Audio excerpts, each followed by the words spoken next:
구약성경 989쪽 이사야 20장 1절로 3절 말씀 제가 받들어 읽겠습니다. 아수르의 사르곤 왕이 다르단을 아스돗으로 보내매 그가 와서 아스돗을 쳐서 취하던 해니라. 그때 여호와께서 아모스의 아들 이사야에게 말씀하여 이르시되 갈지어다 내 허리에서 배를 끄르고 내 발에서 신을 벗을지니라 하시매 그가 그대로 하여 벗은 몸과 벗은 발로 다니니라. 여호와께서 이르시되 나의 종 이사야가 3년 동안 벗은 몸과 벗은 발로 다니며 애국과 구스에 대하여 징조와 예표가 되었느니라. 아멘. 서울 지하철에는 특이한 행동을 하는 사람들이 있습니다. 검정 레깅스 입고 막 계속 춤을 추는 그 1호선 댄스녀, 또 뭐 단소를 가지고 다니면서 사람들에게 막 학시를 남발하는 뭐 7호선 단소남 등 소위 빌런이라 불리는 사람들이 있습니다. 30년 동안 맨발로 다니셨던 이 최춘선 할아버지도 처음에는 그러한 부류로 여겨졌어요. 최춘선 할아버지는 전도지를 이렇게 목에 걸고 엄동설안에도 맨발로 다니면서 지하철에서 전도를 했어요. 이 최춘선 할아버지의 그 기이한 차림 때문에 사람들은 최춘선 할아버지를 광인, 거린 취급을 했어요. 근데 알고 봤더니 이 최춘선 할아버지는 아버지가 큰 부자여가지고 일제시대 때 동경으로 유학을 가가지고 와세다 대학을 졸업하신 분이었어요. 그리고 김구 선생님과 함께 독립운동을 하시다가 김구 선생님과 함께 귀국하신 그런 분이셨어요. 그리고 김포 일대 수십만 평의 땅을 유산으로 받았는데 그 모든 땅을 다 북한에서 피난 온 피난민들하고 빈민들에게 다 나눠주신 분이에요. 그리고 남북 통일을 염원하면서 남북 통일이 올 때까지 나는 맨발로 다니겠다 라고 하시면서 전도자의 삶을 사신 분이었어요. 오늘 본문에는 맨발뿐 아니라 맨몸으로 다녔던 사람이 나오는데 바로 선지자 이사야죠. 이 이사야는 전승에 따르면 그 이사야의 아버지 아모스가, 이 아모스는 히브리어로 아모츠예요. 그러니까 우리 성경에 나오는 선지자 아모스와는 다른 사람인데 전혀 다른 철자도 달라요. 이 아모츠는 유다 왕 아마샤의 형제예요. 그러니까 이사야는 유다 왕 아마샤의 아들인 우시아 왕과 사촌지간이 되는 사이예요. 사촌인 우시아가 왕이 되었을 때에 이 이사야는 선지자가 된 것이죠. 이 왕족인 이사야가 벗은 몸과 벗은 발로 다닌 이유는 하나님의 명령 때문에 그런데 2절 말씀 보시면 오늘 본문 2절 말씀 보시면 그때 여호와께서 아모스의 아들 이사야에게 말씀하여 이르시되 갈지어다 내 허리에서 배를 끄르고 내 발에서 신을 벗을지니라 하시매 그가 그대로 하여 벗은 몸과 벗은 발로 다니니라. 이사야는 하나님께 아니 왜 옷을 벗고 맨발로 다니라는 것입니까? 묻지도 따지지도 않았어요. 그냥 하나님 말씀에 순종했는데 이 왕족 출신 선지자가 이 벗은 몸과 벗은 발로 다닌 것은 유다 사회를 향한 하나님의 충격요법이었어요. 사실 이전에 하나님께서는 이사야의 입을 통해서 하나님의 말씀을 전했어요. 당시 이 유다인들은 국제 정세가 이 아수르의 이 위협 앞에서 이 애국과 구스를 이렇게 신뢰하면서 국제 정세에서 이 아수르를 배반하고 반아수르 동맹에 가입하려던 그런 찰나였어요. 근데 그때 하나님께서는 이사야의 입을 통해서 구스와 애굽에 대해 말씀하셨는데 그 이사야 18장 1절 말씀 한번 보시면 슬프다 구스의 강 건너편 날개치는 소리나는 땅이여 이 구스는 나일강 그 상류에 위치한 나라였어요. 곤충이 많기로 유명해가지고 날개치는 소리나는 땅이라고 이렇게 이사야가 표현을 하는데 이 구스는 또 그 나일강의 그 지류가 백나일하고 청나일이 있어요. 그래서 백나일과 청나일이 이렇게 합쳐서 나일강 본류로 합해갖고 지중해로 내려가는 것이거든요. 근데 이 구스는 바로 그 나일강의 지류들이 있는 또 나일강의 본류로 합해지는 그 지역에 위치한 나라라서 이 이사야 선지자는 강들이 흘러나눈 나라라고 표현하는데 그 2절 말씀 보면 갈대배를 물에 띄우고 그 사자를 수로로 보내며 이르기를 민첩한 사절들아 너희는 강들이 흘러나눈 나라로 가되 장대하고 준수한 백성 곧 시초부터 두려움이 되며 강성하여 대적을 밟는 백성에게로 가라 하는도다. 이 구스 사람들은요, 그 아주 흑인 중에서 장대하고 준수한 백성들인데 아주 키가 크고 체격이 좋은 그런 흑인들이었어요. 그래가지고 이 구스 사람들은 이전에도 용병이나 뭐 궁궐을 지키는 경비병이나 이렇게 병사로 많이 각 나라에 진출을 했어요. 그래서 사무엘하 18장 21절 말씀 보면 요압이 구스 사람에게 이르되 내가 가서 본 것을 왕께 아뢰라 하매 구스 사람이 요압에게 절하고 다름질하여 가니. 그러니까 다윗 시대에도 이 요압의 부대에 이 구스 사람들이 용병으로 있었을 정도로 그렇게 키가 크고 아주 체격이 좋은 사람들이었어요. 그래서 장대하고 준수한 백성들이었는데 그때 이런 구스도 이 나일강의 하류 지역에 위치한 애굽이 강성할 때는 이 애굽한테 정복당해가지고 애굽의 일부가 되기도 했어요. 근데 이사야 시대에는 거꾸로 이 구스가 강성해서 북쪽으로 진출을 해가지고 이 애굽을 정복하고 애굽에다가 흑인 왕조를 세웠어요. 바로 애굽의 제25왕조인 쿠시 왕조가 바로 그건데 그래서 애굽에 처음으로 흑인 파라오가 등장을 했어요. 성경에는 그 흑인 파라오의 이름이 한 명 등장하는데 이사야 37장 9절 말씀 보면 그때 아수르 왕이 구스 왕 디르하가의 일에 관하여 들은즉 사람들이 이르기를 그가 나와서 왕과 싸우려 한다 하는지라 이 말을 듣고 사자들을 히스기야에게 보내며 이르되 구스 왕 디르하가라는 그 왕이 바로 흑인 파라오였어요. 애굽의 제25왕조 그 왕조의 한 왕이었는데 이 왕이 구스와 애굽을 같이 함께 통치했던 왕인데 이때는 이 구스가 그 아수르와도 싸울 수 있을 만큼 아주 강대한 힘을 가지고 있었어요. 특히 이 디르하가의 아버지, 이 아버지 샤카바라는 그 흑인 파라오는 애굽 전역을 통일하고 이 애굽을 다시 강대국 반열에 올린 그런 파라오였어요. 그리고 이 파라오는 그 블레셋 등 그 주변 소국들과 함께 반아수르 동맹을 맺었어요. 근데 그렇게 이 구스하고 애굽이 막 아수르와 대등한 싸울 수 있을 정도로 강대한 세력이 되니까 이 유다도 막 흔들리는 거예요.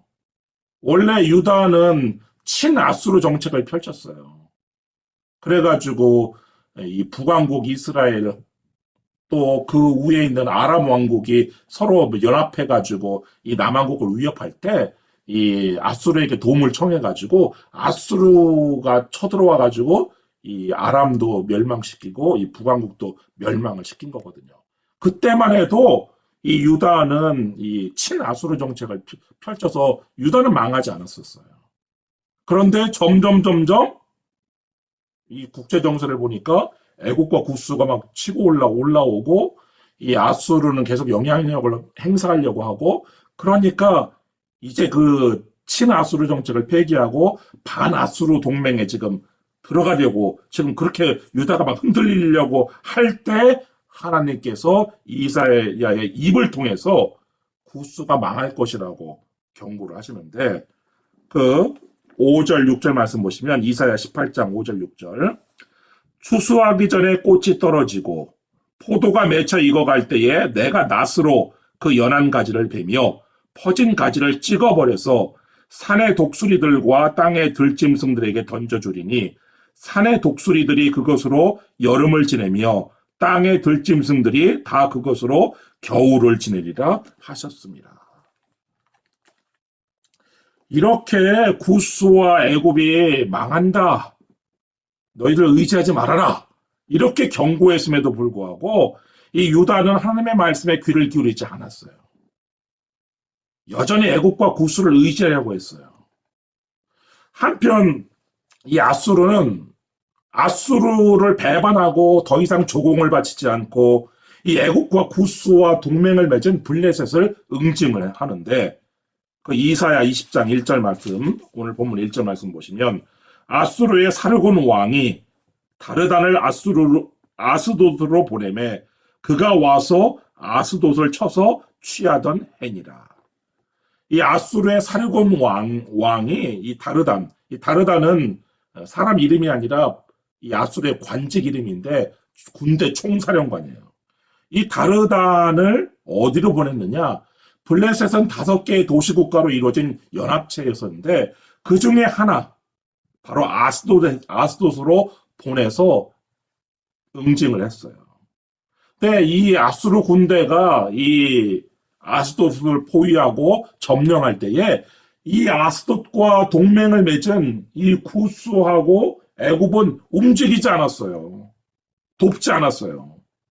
그래서 이 아스돗은 아수르에게 점령당하고 아주 초토화가 됐죠.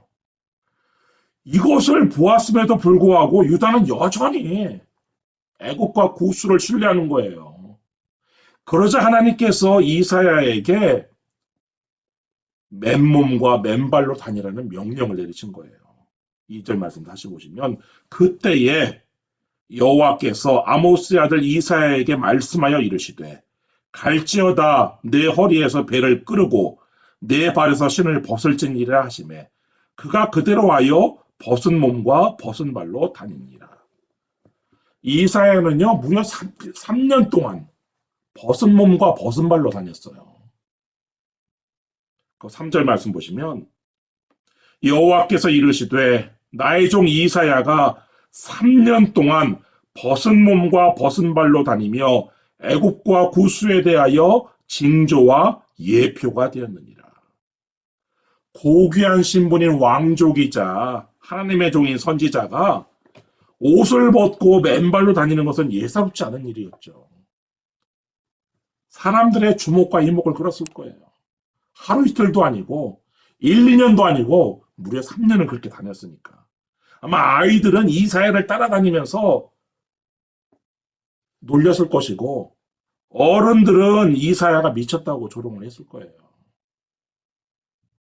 그러나 이사야는 사람들이 지금 의지하고 있는 애굽과 구스의 미래에 대해서 말이 아닌 삶으로 하나님의 말씀을 선포했는데 4절 말씀 보시면 이와 같이 애굽의 포로와 구스에 사로잡힌 자가 아수르 왕에게 끌려갈 때에 젊은 자나 늙은 자가 다 벗은 몸과 벗은 발로 볼기까지 드러내어 애굽의 수치를 보이리니. 이제 지금 이사야는요 자발적으로 옷과 신발을 벗고 다녔지만 이 애국과 구스인들은 때가 되면 아수르에 의해서 강제적으로 옷과 신발이 벗겨지고 벗은 몸과 벗은 발로 끌려갈 거예요. 그때 유다는 놀래 자빠질 거예요. 5절 말씀 보시면 그들이 바라던 구스와 자랑하던 애굽으로 말미암아 그들이 놀라고 부끄러워할 것이라. 여기서 그들은 유다인들이에요. 그때가 되면 구스를 의지하고 애굽을 자랑하던 유다인들이 두려움과 부끄러움에 사로잡힐 것인데 그리고 한탄하고 탄식할 것인데 6절 말씀 보시면 그날에 이 해변 주민이 말하기를 우리가 믿던 나라 곧 우리가 아수르 왕에게서 벗어나기를 바라고 달려가서 도움을 구하던 나라가 이같이 되었은즉 우리가 어찌 능히 피하리오 하리라. 이 해변 주민은 1차적으로는 블레셋 사람들인데 2차적으로는 유다 사람들 입에서도 이제 이런 말이 나올 말이에요. 우리가 아수르 왕에게서 벗어나기를 바라고 달려가서 도움을 구하던 저 두 나라, 실제는 한 나라죠. 애국과 구스가 이렇게 되었은즉 우리가 어찌 능히 피하리요. 이렇게 이사야가 말과 함께 삶으로 하나님의 말씀을 선포했는데 이사야의 메시지를 사람들이 듣지 않는 거예요. 아수르의 사르곤 왕이 죽자 이 히스기야는 아수르를 배반해요. 열왕기하 18장 7절 말씀 보시면 여호와께서 그와 함께 하심에 그가 어디로 가든지 형통하였더라. 저가 아수르 왕을 배반하고 섬기지 아니하였고 히스기야 왕이 하나님을 믿고 신뢰하고 아수르 왕을 배반한 것이 아니라 이 구스와 애굽을 믿고 아수르 왕을 배반했단 말이에요. 이 히스기야는 개인 신앙에서는 하나님을 의지했지만 이 국가적인 외교적인 차원에서는 하나님 대신에 여전히 눈에 보이는 그런 강국인 애국과 구스를 의지했어요.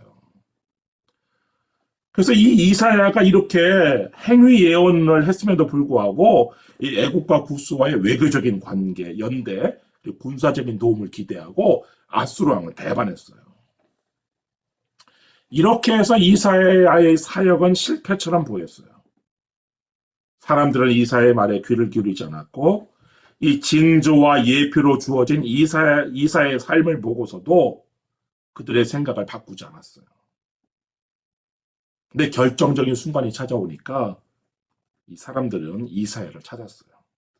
열왕기하 19장 1절 2절 말씀 보면 히스기야 왕이 듣고 그 옷을 찢고 굵은 배를 두르고 여호와의 전에 들어가서 왕궁의 책임자인 엘리야김과 서기관 셈나와 제사장 중 장로들에게 굵은 배를 둘려서 아모스의 아들 선지자 이사야에게로 보내매.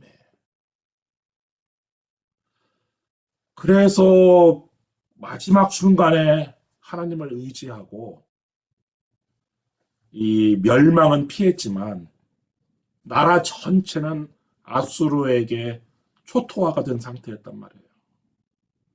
하나님께서는 그것을 막기 위해서 애국과 구스를 신뢰하지 말라고 말씀하셨던 것인데 안타깝게도 사람들은 피해를 다 겪고 나서야 하나님의 말씀을 전한 사람은 이사야를 찾았던 거예요.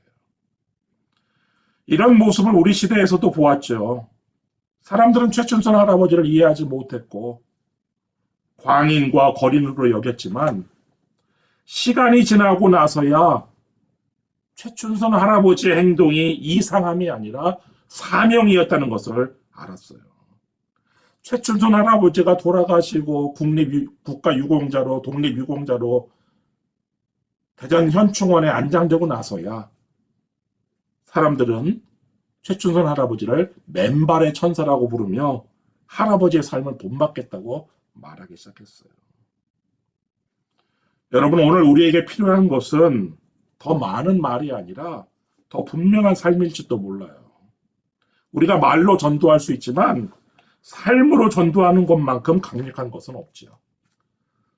또 우리가 삶으로 전도했다 할지라도 비록 우리의 전도가 당대에는 실패처럼 보여도 우리 삶으로 보여준 하나님의 말씀은 결코 헛되지 않죠. 여러분의 입술보다 여러분의 삶이 하나님의 말씀을 더 또렷이 증언하는 도구가 되고 말이 아니라 삶으로 복음을 전하는 여러분 되시기를 주님의 이름으로 축원합니다. 기도하겠습니다.